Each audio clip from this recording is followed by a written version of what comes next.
திமுக ஆட்சிக்கு வந்தா 5 சவரனுக்கு குறைவாக கூட்டுறவு சங்கத்திலே நகை வச்சு பணம் வாங்கினா தள்ளுபடினாங்க.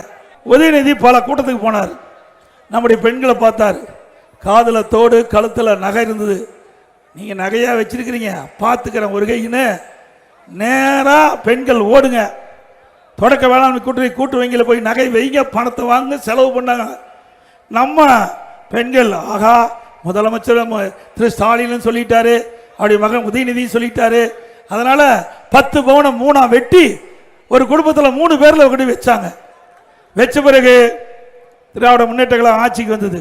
ஒரு உத்தரவு போட்டாங்க, என்ன ஒரு குடும்பத்துக்கு ஒருத்தருக்கு தான் அந்த கடன் தள்ளுபடி என்று சொல்லி 48 லட்சம் பேர் திரு ஸ்டாலினுடைய வாக்குறுதியை நம்பி, உதயநிதி ஸ்டாலினுடைய வாக்குறுதி நம்பி அவள் அணிந்திருந்த நகையை அங்க தொடக்க வேளாண் கூட்டுறவு வங்கியில வச்சு பணத்தை வாங்கி செலவு பண்ணிட்டாங்க.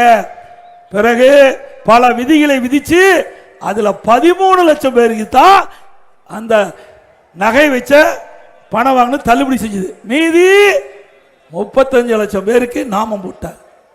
கூட்டுறவு வங்கியில வட்டியோட திருப்பி செலுத்தினால்தான் நகை கிடைக்குன்னு சொல்லிட்டாங்க. இந்த ஏழை மக்கள் என்னுடைய ஸ்டாலினுடைய பேச்சா, திரு உதயநிதி ஸ்டாலினுடைய பேச்சை நம்பி வாங்கின பணத்தை செலவழிச்சுட்டாங்க. நகையை திருப்ப முடியல. இன்னைக்கு அன்றைக்கு ஒரு பவுன் 35,000, இன்னைக்கு 1,15,000. எப்படி நாட்டு மக்களை ஏமாத்திருக்காங்க பாருங்க. இப்படி அறிவிப்பு கொடுக்கலீங்கன்னா யாராவது நகை கொடு சொசைட்டியில் வைப்பாங்களா? வைப்பாங்களா? இன்றைக்கு 3 மடங்கு விலை உயர்ந்து விட்டது.